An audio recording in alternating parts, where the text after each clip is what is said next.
आज श्रीमद् भगवत गीता के 12वें अध्याय के श्लोक नंबर 9, 10, 11, 12, 13 एवं 14 का अध्ययन करेंगे और इसमें दिए हुए ज्ञान और सुविचार को अपने जीवन में उतारने की कोशिश करेंगे।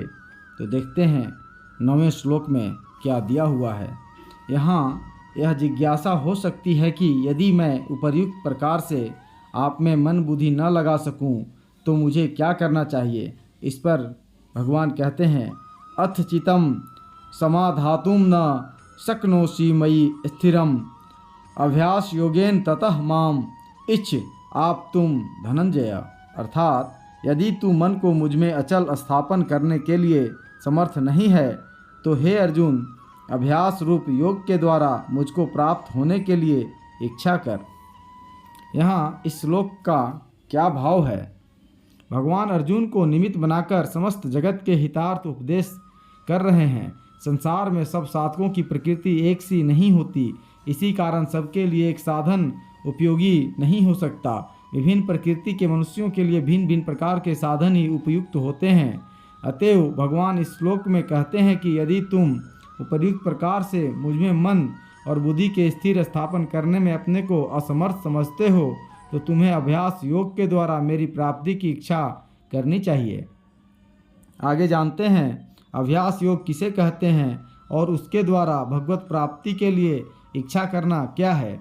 भगवान की प्राप्ति के लिए भगवान में नाना प्रकार की युक्तियों से चित्त को स्थापन करने का जो बार बार प्रयत्न किया जाता है उसे अभ्यास योग कहते हैं। भगवान के जिस नाम, रूप, गुण और लीला आदि में साधक की श्रद्धा और प्रेम हो उसी में केवल भगवत प्राप्ति के उद्देश्य से ही बार बार मन लगाने के लिए प्रयत्न करना अभ्यास योग के द्वारा भगवान को प्राप्त करने की इच्छा करना है। भगवान में मन लगाने के साधन शास्त्रों में अनेकों प्रकार के बतलाए गए हैं। उनमें से निम्नलिखित कतिपय साधन सर्वसाधारण के लिए विशेष उपयोगी प्रतीत होते हैं। पहला, सूर्य के सामने आंखें मूंदने पर मन के द्वारा सर्वत्र समभाव से जो एक प्रकाश का पुंज प्रतीत होता है उससे भी हजारों गुना अधिक प्रकाश का पुंज भगवत स्वरूप में है। इस प्रकार मन से निश्चय करके परमात्मा के उस तेजोमय ज्योति स्वरूप में चित्त लगाने के लिए बार बार चेष्टा करना। दूसरा, जैसे दिया सलाई में अग्नि व्यापक है वैसे ही भगवान सर्वत्र व्यापक हैं, यह समझकर जहाँ जहाँ मन जाए वहाँ वहाँ ही गुण और प्रभाव सहित सर्वशक्तिमान परम प्रेमास्पद परमेश्वर के स्वरूप का प्रेम पूर्वक पुनः पुनः चिंतन करते रहना। तीसरा, जहाँ जहाँ मन जाए वहाँ वहाँ से उसे हटाकर भगवान विष्णु, शिव, राम और कृष्ण आदि जो भी अपने इष्ट देव हों उनकी मानसिक या धातु आदि से निर्मित मूर्ति में अथवा चित्रपट में या उनके नाम जप में श्रद्धा और प्रेम के साथ पुनः पुनः मन लगाने का प्रयत्न करना। चौथा, भ्रमर के गुंजार की तरह एक तार ओंकार की ध्वनि करते हुए उस ध्वनि में परमेश्वर के स्वरूप का पुनः पुनः चिंतन करना। पांचवा, स्वाभाविक श्वास प्रवास के साथ साथ भगवान के नाम का जप नित्य निरंतर होता रहे इसके लिए प्रयत्न करना। छठा, परमात्मा के नाम, रूप, गुण, चरित्र और प्रभाव के रहस्य को जानने के लिए तद्विषयक शास्त्रों का पुनः पुनः अभ्यास करना। सातवां, चौथे अध्याय के 29वें श्लोक के अनुसार प्राणायाम का अभ्यास करना। इनमें से कोई सा भी अभ्यास यदि श्रद्धा और विश्वास तथा लगन के साथ किया जाए तो क्रमशः संपूर्ण पापों और विघ्नों का नाश होकर अंत में भगवत प्राप्ति हो जाती है। इसलिए बड़े उत्साह और तत्परता के साथ अभ्यास करना चाहिए। साधकों की स्थिति, अधिकार तथा साधन की गति के तारतम्य से फल की प्राप्ति में देर सबेर हो सकती है। अतएव शीघ्र फल न मिले तो कठिन समझकर उबकर या आलस्य के बस होकर न तो अपने अभ्यास को छोड़ना ही चाहिए और न उसमें किसी प्रकार कमी ही आने देनी चाहिए, बल्कि उसे बढ़ाते रहना चाहिए। अब आगे देखते हैं 10वें श्लोक में क्या दिया हुआ है। यहाँ यह जिज्ञासा होती है कि यदि इस प्रकार अभ्यास योग में भी मैं न कर सकूं तो मुझे क्या करना चाहिए। इस पर कहते हैं, अभ्यासे अपि असमर्थः असि मत कर्म परमः भव मदर्थम अपि कर्माणि कुर्वन् सिद्धिम अवाप्स्यसि। अर्थात यदि तू उपर्युक्त अभ्यास में भी असमर्थ है तो केवल मेरे लिए कर्म करने के ही परायण हो जा। इस प्रकार मेरे निमित्त कर्मों को करता हुआ भी मेरी प्राप्ति रूप सिद्धि को ही प्राप्त होगा। यहाँ यदि तू अभ्यास में ही असमर्थ है, इस कथन का क्या भाव है? इससे भगवान ने यह भाव दिखलाया है कि यद्यपि तुम्हारे लिए वस्तुतः मन लगाना या उपर्युक्त प्रकार से अभ्यास योग के द्वारा मेरी प्राप्ति करना कोई कठिन बात नहीं है, तथापि यदि तुम अपने को इसमें असमर्थ मानते हो तो कोई बात नहीं। मैं तुम्हें तीसरा उपाय बतलाता हूँ। स्वभाव भेद से भिन्न भिन्न साधकों के लिए भिन्न भिन्न प्रकार के साधन ही उपयोगी हुआ करते हैं। आगे जानते हैं मत कर्म शब्द कौन से कर्मों का वाचक है और उनके परायण होना क्या है।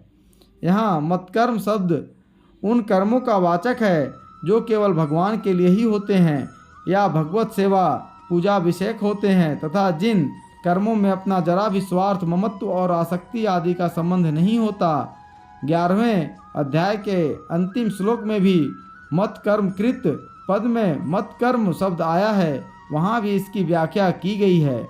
एकमात्र भगवान को ही अपना परम आश्रय तथा परम गति मानना और केवल उन्हीं की प्रसन्नता के लिए परम श्रद्धा और अनन्य प्रेम के साथ मन, वाणी और शरीर से उनकी सेवा पूजा आदि तथा यज्ञ, दान और तप आदि शास्त्र विहित कर्मों को अपना कर्तव्य समझकर निरंतर करते रहना, यही उन कर्मों के परायण होना है। आगे जानते हैं मेरे लिए कर्म करता हुआ भी मेरी प्राप्ति रूप सिद्धि को प्राप्त हो जाएगा। इस वाक्य का क्या अभिप्राय है? इससे भगवान ने यह भाव दिखलाया है कि इस प्रकार कर्मों का करना भी मेरी प्राप्ति का एक स्वतंत्र और सुगम साधन है। जैसे भजन ध्यान रूपी साधन करने वालों को मेरी प्राप्ति होती है, वैसे ही मेरे लिए कर्म करने वालों को भी मैं प्राप्त हो सकता हूँ। अतएव मेरे लिए कर्म करना पूर्वोक्त साधनों की अपेक्षा किसी अंश में भी निम्न श्रेणी का साधन नहीं है। आगे जानते हैं 11वें श्लोक में क्या दिया हुआ है। यहाँ अर्जुन को यह जिज्ञासा हो सकती है कि यदि उपर्युक्त प्रकार से आपके लिए मैं कर्म भी न कर सकूं तो मुझे क्या करना चाहिए। इस पर कहते हैं अथ एतत् अपि असक्तः असि कर्तुम मद्योगम आश्रितः सर्वकर्म फल त्यागम ततः कुरु यतात्मवान। अर्थात यदि मेरी प्राप्ति रूप योग के आश्रित होकर उपर्युक्त साधन को करने में भी तू असमर्थ है तो मन बुद्धि आदि पर विजय प्राप्त करने वाला होकर सब कर्मों के फल का त्याग कर। यहाँ यदि मेरी प्राप्ति रूप योग के आश्रित होकर उपर्युक्त साधन करने में भी तू असमर्थ है, इस वाक्य का क्या अभिप्राय है? इस वाक्य से भगवान ने यह भाव दिखलाया है कि वास्तव में उपर्युक्त प्रकार से भक्ति युक्त कर्म योग का साधन करना तुम्हारे लिए कठिन नहीं सुगम है। तथापि यदि तुम उसे कठिन मानते हो तो मैं तुम्हें अब एक अन्य प्रकार का साधन बतलाता हूँ। आगे जानते हैं यतात्मवान किसको कहते हैं और अर्जुन को यतात्मवान होने के लिए कहने का क्या अभिप्राय है। आत्मा शब्द मन बुद्धि और इंद्रियों के सहित शरीर का वाचक है। अतः जिसके मन बुद्धि और इंद्रियों के सहित शरीर पर विजय प्राप्त कर ली हो उसे यतात्मवान कहते हैं। मन और इंद्रिय आदि यदि वश में नहीं होते तो वे मनुष्य को बलात् भोगों में फंसा देते हैं और ऐसा होने पर समस्त कर्मों के फल रूप भोगों की कामना और आसक्ति का त्याग नहीं हो सकता। अतएव सर्वकर्म फल त्याग के साधन में आत्म संयम की परम आवश्यकता समझकर यहाँ अर्जुन को यतात्मवान बनने के लिए कहा गया है। आगे जानते हैं 6 से लेकर 10वें श्लोक तक बतलाए हुए साधनों में यतात्मवान होने के लिए न कहने का क्या अभिप्राय है। 6, 7वें और 8वें श्लोकों में अनन्य भक्ति योग के साधकों का वर्णन है। वैसे अनन्य प्रेमी भक्तों का संसार के भोगों में प्रेम न रहने के कारण उनके मन बुद्धि और आदि स्वाभाविक ही संसार से विरक्त रहकर भगवान में लगे रहते हैं। इस कारण उन श्लोकों में यथात्मवान होने के लिए नहीं कहा गया। 9वें श्लोक में अभ्यास योग बतलाया गया है और भगवान में मन बुद्धि लगाने के लिए जितने भी साधन हैं सभी अभ्यास योग के अंतर्गत आ जाते हैं। इस कारण से वहाँ यथात्मवान होने के लिए अलग कहने की आवश्यकता नहीं है। और 10वें श्लोक में भक्ति युक्त कर्म योग का वर्णन है, उसमें भगवान का आश्रय है और साधक के समस्त कर्म भी भगवद अर्थ ही होते हैं, अतएव उसमें भी यथात्मवान होने के लिए अलग कहना प्रयोजनीय नहीं है।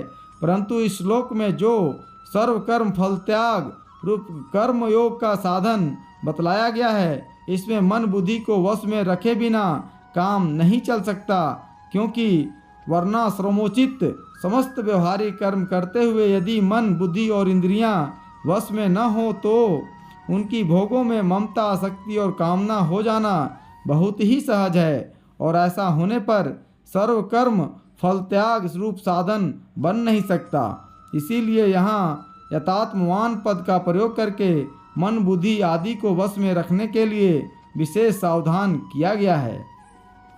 आगे जानते हैं सर्व कर्म शब्द यहाँ किन कर्मों का वाचक है और उनका फल त्याग करना क्या है। यज्ञ दान तप सेवा और वर्णाश्रम अनुसार जीविका तथा शरीर निर्वाह के लिए किए जाने वाले शास्त्र सम्मत सभी कर्मों का वाचक यहाँ सर्व कर्म शब्द है। उन कर्मों को यथा योग्य करते हुए इस लोक और परलोक के भोगों की प्राप्ति रूप जो उनका फल है उसमें ममता आसक्ति और कामना का सर्वथा त्याग कर देना ही सर्व कर्मों का फल त्याग करना है। यहाँ यह स्मरण रखना चाहिए कि झूठ कपट व्यभिचार हिंसा और चोरी आदि निषिद्ध कर्म सर्व कर्म में सम्मिलित नहीं है। भोगों में आसक्ति और उनकी कामना होने के कारण ही ऐसे पाप कर्म होते हैं और उनके फलस्वरूप मनुष्य का सब तरह से पतन हो जाता है। इसीलिए उनका स्वरूप से ही सर्वथा त्याग कर देना बतलाया गया है। और जब वैसे कर्मों का ही सर्वथा निषेध है तब उनके फल त्याग का तो प्रसंग ही कैसे आ सकता है। आगे जानते हैं भगवान ने पहले मन बुद्धि को अपने में लगाने के लिए कहा, फिर अभ्यास योग बतलाया, तदंतर मदर्थ कर्म के लिए कहा और अंत में सर्व कर्म फल त्याग के लिए आज्ञा दी और एक में असमर्थ होने पर दूसरे का आचरण करने के लिए कहा। भगवान का इस प्रकार का यह कथन फलभेदी की दृष्टि से है अथवा एक की अपेक्षा दूसरे को सुगम बतलाने के लिए है या अधिकारी भेद से है। जानते हैं न तो फल भेद की दृष्टि से है क्योंकि सभी का एक ही फल भगवत प्राप्ति है और न एक की अपेक्षा दूसरे को सुगम ही बतलाने के लिए है क्योंकि उपर्युक्त साधन एक दूसरे की अपेक्षा उत्तरोत्तर सुगम नहीं है। जो साधन एक के लिए सुगम है वही दूसरे के लिए कठिन हो सकता है। इस विचार से यह समझ में आता है कि इन चारों साधनों का वर्णन केवल अधिकारी भेद से ही किया गया है। आगे जानते हैं इन चारों साधनों में से कौन सा साधन कैसे मनुष्य के लिए उपयोगी है। जिस मनुष्य में सगुण भगवान के प्रेम की प्रधानता है, जिसकी भगवान में स्वाभाविक श्रद्धा है, उनके गुण प्रभाव और रहस्य की बातें तथा उनकी लीला का वर्णन जिसको स्वभाव से ही प्रिय लगता है, ऐसे पुरुष के लिए 8वें श्लोक में बतलाया हुआ साधन सुगम और उपयोगी है। जिस पुरुष का भगवान में स्वाभाविक प्रेम तो नहीं है किंतु श्रद्धा होने के कारण जो हठपूर्वक साधन करके भगवान में मन लगाना चाहता है, ऐसी प्रकृति वाले पुरुष के लिए 9वें श्लोक में बतलाया हुआ साधन सुगम और उपयोगी है। जिस पुरुष की सगुण परमेश्वर में श्रद्धा है तथा यज्ञ दान तप आदि कर्मों में जिसका स्वाभाविक प्रेम है और भगवान की प्रतिमा आदि की सेवा पूजा करने में जिसकी श्रद्धा है, ऐसे पुरुष के लिए 10वें श्लोक में बतलाया हुआ साधन सुगम और उपयोगी है। और जिस पुरुष का सगुण सकार भगवान में स्वाभाविक प्रेम और श्रद्धा नहीं है, जो ईश्वर के स्वरूप को केवल सर्वव्यापी निराकार मानता है, व्यवहारिक और लोकहित के कर्म करने में ही जिसका स्वाभाविक प्रेम है तथा कर्मों में श्रद्धा और रुचि अधिक होने के कारण जिसका मन 9वें श्लोक में बतलाए हुए अभ्यास योग में भी नहीं लगता, ऐसे पुरुष के लिए इस श्लोक में बतलाया हुआ साधन सुगम और उपयोगी है। अब आगे जानते हैं 6ठे श्लोक के कथनानुसार समस्त कर्मों को भगवान में अर्पण करना 10वें श्लोक के कथनानुसार भगवान के लिए भगवान के कर्मों को करना तथा इस श्लोक के कथनानुसार समस्त कर्मों के फल का त्याग करना, इन तीनों प्रकार के साधनों में क्या भेद है? तीनों का फल अलग अलग है या एक? समस्त कर्मों को भगवान में अर्पण करना, भगवान के लिए समस्त कर्म करना और सब कर्मों के फल का त्याग करना, इन तीनों ही कर्म योग हैं और तीनों का ही फल परमेश्वर की प्राप्ति है। अतएव फल में किसी प्रकार का भेद नहीं है, केवल साधनों की भावना और उसकी साधन की प्रणाली के भेद से इनका भेद किया गया है। समस्त कर्मों को भगवान में अर्पण करना और भगवान के लिए समस्त कर्म करना, इन दोनों में तो भक्ति की प्रधानता है। सर्व कर्म फल त्याग में केवल फल त्याग की प्रधानता है, यही इनका मुख्य भेद है। सर्व कर्म भगवान के अर्पण कर देने वाला पुरुष समझता है कि मैं भगवान के हाथ की कठपुतली हूँ, मुझ में कुछ भी करने की सामर्थ्य नहीं है। मेरे मन, बुद्धि और इंद्रिय आदि जो कुछ हैं सब भगवान के हैं और भगवान ही इनसे अपने इच्छानुसार समस्त कर्म करवाते हैं। उन कर्मों से और उनके फल से मेरा कुछ भी संबंध नहीं है। इस प्रकार के भाव से उस साधक का कर्मों में और उनके फल में किंचित मात्र भी राग द्वेष नहीं रहता। उसे जो कुछ भी प्रारब्ध अनुसार सुख दुखों के भोग प्राप्त होते हैं, उन सबको वह भगवान का प्रसाद समझकर सदा ही प्रसन्न रहता है। अतएव उसका सब में समभाव होकर उसे शीघ्र ही भगवान की प्राप्ति हो जाती है। भगवदर्थ कर्म करने वाला मनुष्य पूर्वोक्त साधक की भांति यह नहीं समझता कि मैं कुछ नहीं करता हूँ और भगवान ही मुझसे सब कुछ करवा लेते हैं। वह यह समझता है कि भगवान मेरे परम पूज्य, परम प्रेमी और परम सुहृद हैं। उनकी सेवा करना और उनकी आज्ञा का पालन करना ही मेरा परम कर्तव्य है। अतएव वह भगवान को समस्त जगत में व्याप्त समझकर उनकी सेवा के उद्देश्य से शास्त्र द्वारा प्राप्त उनकी आज्ञा के अनुसार यज्ञ, दान और तप, वर्णाश्रम के अनुकूल आजीविका और शरीर निर्वाह के समस्त कर्म तथा भगवान की पूजा, सेवा आदि के कर्मों में लगा रहता है। उसकी प्रत्येक क्रिया भगवान की आज्ञा अनुसार और भगवान की ही सेवा के उद्देश्य से होती है। अतः उन समस्त क्रियाओं और उनके फलों में उसकी आसक्ति और कामना का अभाव होकर उसे शीघ्र ही भगवान की प्राप्ति हो जाती है। केवल सर्व कर्मों के फल का त्याग करने वाला पुरुष न तो यह समझता है कि मुझसे भगवान कर्म करवाते हैं और न यही समझता है कि मैं भगवान के लिए समस्त कर्म करता हूँ। वह यह समझता है कि कर्म करने में ही मनुष्य का अधिकार है, उसके फल में नहीं। अतः किसी प्रकार का फल न चाहकर यज्ञ, दान, तप, सेवा तथा वर्णाश्रम के अनुसार जीविका और शरीर निर्वाह के खान पान आदि समस्त शास्त्र विहित कर्मों को करना ही मेरा कर्तव्य है। अतएव वह समस्त कर्मों के फल रूप इस लोक और परलोक के भोगों में ममता, आसक्ति और कामना का सर्वथा त्याग कर देता है। इससे उसमें राग द्वेष का सर्वथा अभाव होकर उसे शीघ्र ही परमात्मा की प्राप्ति हो जाती है। इस प्रकार तीनों के ही साधन का भगवत प्राप्ति रूप एक फल होने पर भी साधकों की मान्यता और साधन प्रणाली में भेद होने के कारण तीन तरह के साधन अलग अलग बतलाए गए हैं। अब आगे जानते हैं 12वें श्लोक में क्या दिया हुआ है। 6ठे श्लोक से 8वें तक अनन्य ध्यान का फल सहित वर्णन करके 9वें से 11वें श्लोक तक एक प्रकार के साधन में असमर्थ होने पर दूसरा साधन बतलाते हुए अंत में सर्व कर्म फल त्याग रूप साधन का वर्णन किया गया। इससे यह शंका हो सकती है कि कर्म फल त्याग रूप साधन पूर्वोक्त अन्य साधनों की अपेक्षा निम्न श्रेणी का होगा। अतः ऐसी शंका को हटाने के लिए कर्म फल के त्याग का महत्व अगले श्लोक में बतलाया गया है। श्रेय ही ज्ञानम अभ्यासात ज्ञानात् ध्यानम विशिष्यते ध्यानात् कर्म फल त्याग त्यागात शांति अनंतरम। अर्थात मर्म को न जानकर किए हुए अभ्यास से ज्ञान श्रेष्ठ है, ज्ञान से मुझ परमेश्वर के स्वरूप का ध्यान श्रेष्ठ है और ध्यान से भी सब कर्मों के फल का त्याग श्रेष्ठ है, क्योंकि त्याग से तत्काल ही परम शांति होती है।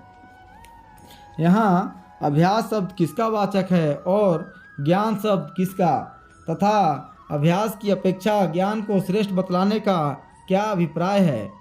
यहाँ अभ्यास शब्द 9वें श्लोक में बतलाए हुए अभ्यास योग में से केवल अभ्यास मात्र का वाचक है, अर्थात सकाम भाव से प्राणायाम, मनोनिग्रह, स्तोत्र पाठ, वेदाध्ययन, भगवान नाम जप आदि के लिए बार बार की जाने वाली ऐसी चेष्टाओं का नाम यहाँ अभ्यास है, जिनमें न तो विवेक ज्ञान है, न ध्यान है और न कर्म फल का त्याग ही है। अभिप्राय यह है कि 9वें श्लोक में जो योग यानी निष्काम भाव और विवेक ज्ञान का फल भगवत प्राप्ति की इच्छा है, वह इसमें नहीं है, क्योंकि ये तीनों जिसके अंतर्गत हों, ऐसे अभ्यास के साथ ज्ञान की तुलना करना और उसकी अपेक्षा अभ्यास रहित ज्ञान को श्रेष्ठ बतलाना नहीं बन सकता। इसी प्रकार यहाँ ज्ञान शब्द भी सत्संग और शास्त्र से उत्पन्न उस विवेक ज्ञान का वाचक है, जिसके द्वारा मनुष्य आत्मा और परमात्मा के स्वरूप को तथा भगवान के गुण प्रभाव लीला आदि को समझता है एवं संसार और भोगों की अनित्यता आदि अन्य आध्यात्मिक बातों को भी समझता है, परंतु जिसके साथ न तो अभ्यास है, न ध्यान है और न कर्म फल की इच्छा का त्याग ही है, क्योंकि ये सब जिसके अंतर्गत हों, उस ज्ञान के साथ अभ्यास, ध्यान और कर्म फल के त्याग का तुलनात्मक विवेचन करना और उसकी अपेक्षा ध्यान को तथा कर्म फल के त्याग को श्रेष्ठ बतलाना नहीं बन सकता। उपर्युक्त अभ्यास और ज्ञान दोनों ही अपने अपने स्थान पर भगवत प्राप्ति में सहायक हैं। श्रद्धा, भक्ति और निष्काम भाव के संबंधों से दोनों के द्वारा ही मनुष्य परमात्मा को प्राप्त कर सकता है। तथापि दोनों की परस्पर तुलना की जाने पर अभ्यास की अपेक्षा ज्ञान ही श्रेष्ठ सिद्ध होता है। विवेकहीन अभ्यास भगवत प्राप्ति में उतना सहायक नहीं हो सकता जितना कि अभ्यासहीन विवेक ज्ञान सहायक हो सकता है, क्योंकि वह भगवत प्राप्ति की इच्छा का हेतु है। यही बात दिखलाने के लिए यहाँ अभ्यास की अपेक्षा ज्ञान को श्रेष्ठ बतलाया है। आगे जानते हैं यहाँ ध्यान शब्द किसका वाचक है और उसे ज्ञान की अपेक्षा श्रेष्ठ बतलाने का क्या अभिप्राय है। यहाँ ध्यान शब्द भी 6 से 8वें श्लोक तक बतलाए हुए ध्यान योग में से केवल ध्यान मात्र का वाचक है, अर्थात उपास्य देव मानकर सकाम भाव से केवल मन बुद्धि को भगवान के साकार या निराकार किसी भी स्वरूप में स्थिर कर देने का वाचक है। इसमें न तो पूर्वोक्त विवेक ज्ञान है और न भोगों की कामना का त्याग रूप निष्काम भाव ही है। अभिप्राय यह है कि उस ध्यान योग में जो समस्त कर्मों का भगवान के समर्पण कर देना, भगवान को ही परम प्राप्य समझना और अनन्य प्रेम से भगवान का ध्यान करना, ये सब भाव भी सम्मिलित हैं, वे इसमें नहीं हैं, क्योंकि भगवान को सर्वश्रेष्ठ समझकर अनन्य प्रेम पूर्वक निष्काम भाव से किया जाने वाला जो ध्यान योग है, उसमें विवेक ज्ञान और कर्म फल के त्याग का अंतर्भाव है। अतः उसके साथ विवेक ज्ञान की तुलना करना और उसकी अपेक्षा कर्म फल के त्याग को श्रेष्ठ बतलाना नहीं बन सकता। पहले श्लोक के उत्तर में बतलाया हुआ विवेक ज्ञान और उपर्युक्त ध्यान दोनों ही श्रद्धा, प्रेम और निष्काम भाव के संबंध से परमात्मा की प्राप्ति करा देने वाले हैं। इसीलिए दोनों ही भगवान की प्राप्ति में सहायक हैं, परंतु दोनों की परस्पर तुलना करने पर ध्यान और अभ्यास से रहित ज्ञान की अपेक्षा विवेक रहित ध्यान ही श्रेष्ठ सिद्ध होता है, क्योंकि बिना ध्यान और अभ्यास के केवल विवेक ज्ञान भगवान की प्राप्ति में उतना सहायक नहीं हो सकता जितना बिना विवेक ज्ञान के केवल ध्यान हो सकता है।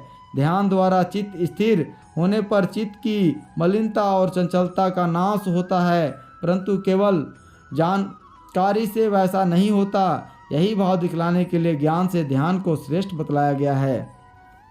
आगे जानते हैं कर्म फल त्याग किसका वाचक है और उसे ध्यान से श्रेष्ठ बतलाने का क्या अभिप्राय है। 11वें श्लोक में जो सर्व कर्म फल त्याग का स्वरूप बतलाया गया है, उसी का वाचक कर्म फल त्याग है। दूसरे प्रश्न के उत्तर में बतलाया हुआ ध्यान भी परमात्मा की प्राप्ति में सहायक है, परंतु जब तक मनुष्य की कामना और आसक्ति का नाश नहीं हो जाता, तब तक उसे परमात्मा की प्राप्ति सहज ही नहीं हो सकती।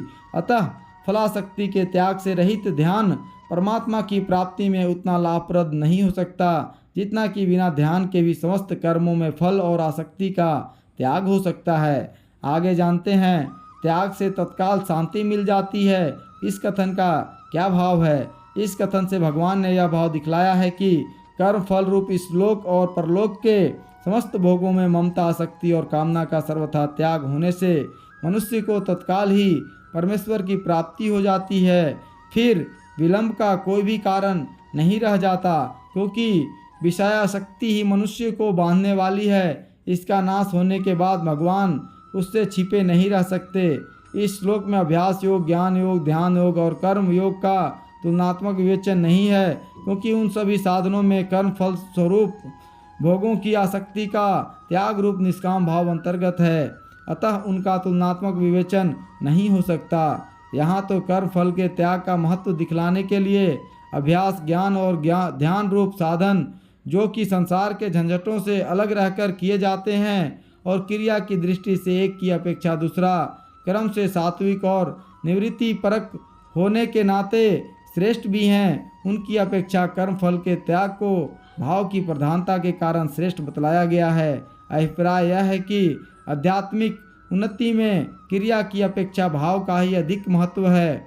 वर्ण आश्रम के अनुसार यज्ञ, दान, युद्ध, वाणिज्य, सेवा आदि तथा शरीर निर्वाह की क्रिया, प्राणायाम, स्तोत्र पाठ, वेद पाठ, नाम जप आदि अभ्यास की क्रिया, सत्संग और शास्त्रों के द्वारा आध्यात्मिक बातों को जानने के लिए ज्ञान विषयक क्रिया और मन को स्थिर करने के लिए ध्यान विषयक क्रिया, ये उत्तरोत्तर श्रेष्ठ होने पर भी उनमें से वही श्रेष्ठ है जिसके साथ कर्म फल का त्याग रूप वैराग्य है, क्योंकि संसार में वैराग्य और भगवान में अनन्य प्रेम से ही भगवान की प्राप्ति होती है, अन्यथा नहीं। अतः कर्म फल का त्याग ही श्रेष्ठ है। फिर चाहे वह किसी भी शास्त्र सम्मत क्रिया के साथ क्यों न रहे, वही क्रिया दिखने में साधारण होने पर भी सर्वश्रेष्ठ हो जाती है।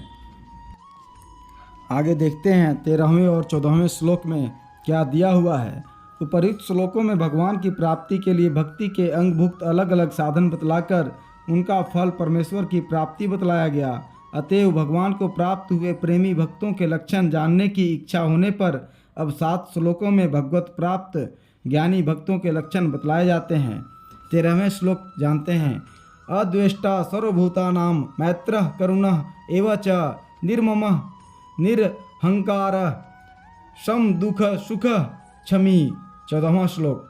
संतुष्ट सत्तम योगी यतात्मा दृढ़ निश्चय मयि अर्पित मनोबुद्धि यह मद्भक्त सह में प्रिय। अर्थात जो पुरुष सब भूतों में द्वेष भाव से रहित, स्वार्थ रहित, सबका प्रेमी और हेतु रहित दयालु है तथा ममता से रहित, अहंकार से रहित, सुख दुखों की प्राप्ति में सम और क्षमावान है, अर्थात अपराध करने वालों को भी अभय देने वाला है, तथा जो योगी निरंतर संतुष्ट है, मन इंद्रियों सहित शरीर को वश में किए हुए है और मुझ में दृढ़ निश्चय वाला है, वह मुझ में अर्पण किए हुए मन बुद्धि वाला मेरा भक्त मुझको प्रिय है। यहाँ सर्वभूतानाम पद किससे संबंध रखता है? प्रधान रूप से तो इसका संबंध अद्वेष्टा के साथ है, किंतु अनुवृत्ति से यह मैत्रः और करुणः के साथ भी संबंध है। भाव यह है कि समस्त भूतों के प्रति उसमें केवल द्वेष का अभाव ही नहीं है, बल्कि उनके प्रति उसमें स्वाभाविक ही हेतु रहित मैत्री और दया भी है। आगे जानते हैं। सिद्ध पुरुष का तो सब में संभाव हो जाता है, फिर उसमें मैत्री और करुणा के विशेष भाव कैसे रह सकते हैं?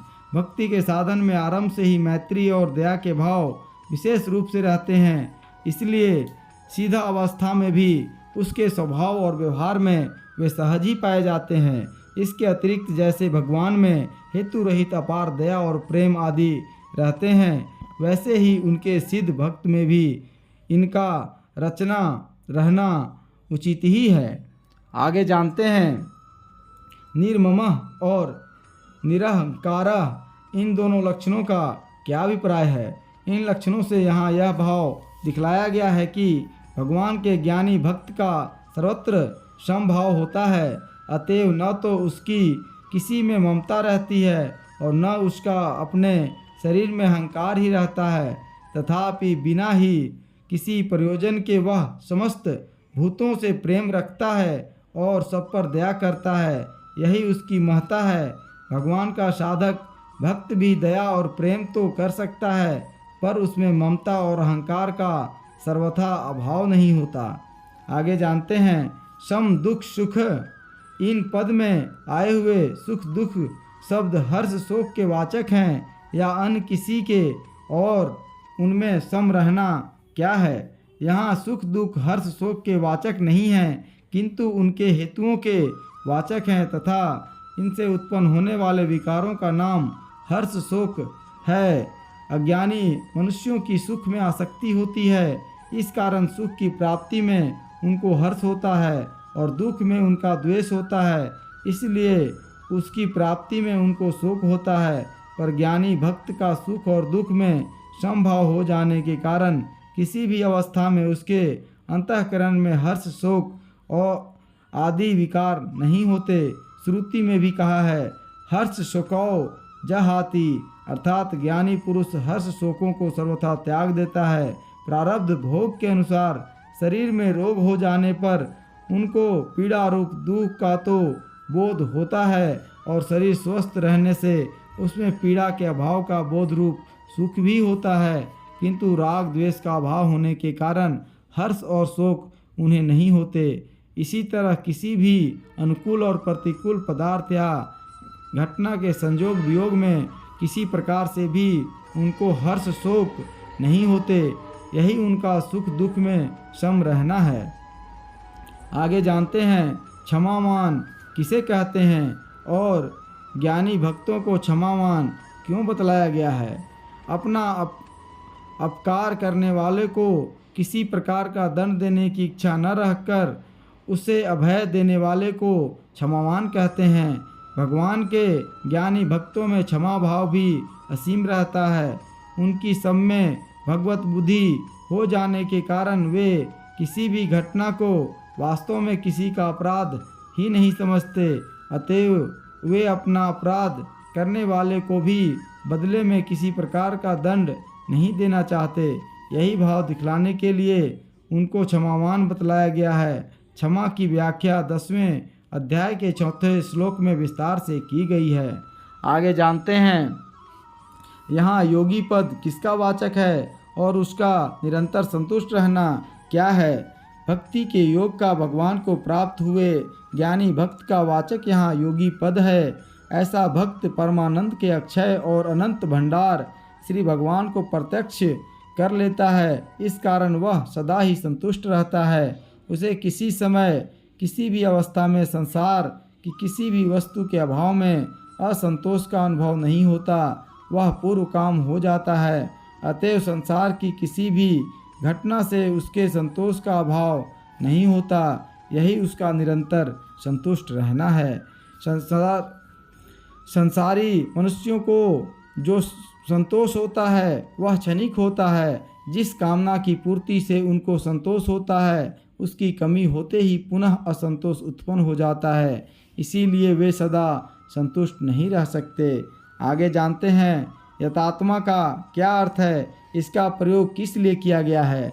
जिसका मन और इंद्रियों के सहित शरीर जीता हुआ हो उसे यथात्मा कहते हैं। भगवान के ज्ञानी भक्तों का मन और इंद्रियों सहित शरीर सदा ही उनके वश में रहता है। वे कभी मन और इंद्रियों के वश में नहीं हो सकते, इसी से उनमें किसी प्रकार के दुर्गुण और दुराचार की संभावना नहीं होती।